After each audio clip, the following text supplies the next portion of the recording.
What up people? Nandito nga po pala kami sa Maisiana Hotel kasi birthday ni Ate Princess at ni Kuya Dodge. So ayan, bili po tayo ng konting gift lang para sa kanila. So ayun na nga, aakyat na kami. O ayan na si Madam Princess. Hello! O, yun pack. Ganda. So nandito nga po pala kami sa may Boracay Nightclub which is located in Asiana Hotel 6th floor po at nag-avail nga po pala kami nung 39 dirhams sila pala at birthday nila. 39 dirhams na buffet which is may pork station din. Pagdating namin ay may pork menudo sila, lechon kawali at nakalimutan ko na kung ano yung isa. So ayan, kayo na pong bahala mag-zoom in dyan sa mga ano nila dyan, offer nila. Ayun, so ito nga po yung mga nadat na namin na buffet doon. May pansit, chop suey, may fried rice, ganun.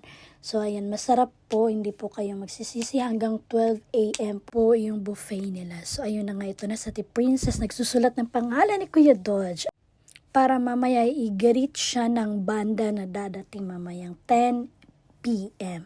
So ayan na, sinindihan na nga yung cake, nag-happy birthday song, sure, valos sila kay Kuya Dodge, and ayun, blow the candle, make a wish. Yarn, ganun. Oh, clap your hands din yung Joa Bells. So, ayun, dumating na nga yung banda, guys. Pwede din po kayong mag-request ng mga songs sa kanila. So, ayun, na-enjoy ko nga yung mga ni-request ng mga ibang peoples dyan. So, ayun, may maraming cake si Kuya Dodge nung day na yan. 3 cake yan. Dai, sino ka dyan? So, happy birthday talaga. So, yan, blow the candle.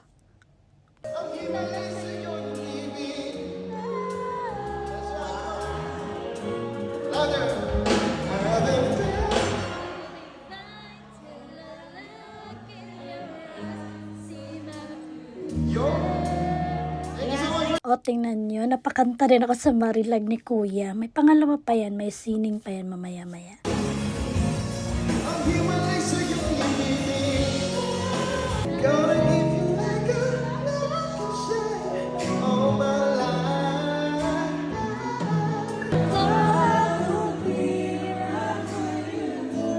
Pagkatapos nga namin doon sa Boracay Nightclub, ay lumipat kami dito sa may Calle 7. Tingnan niyo naman si Tanya, enjoy niya yung music, guys. So, located at Johnson's Hotel Rooftop. Bye!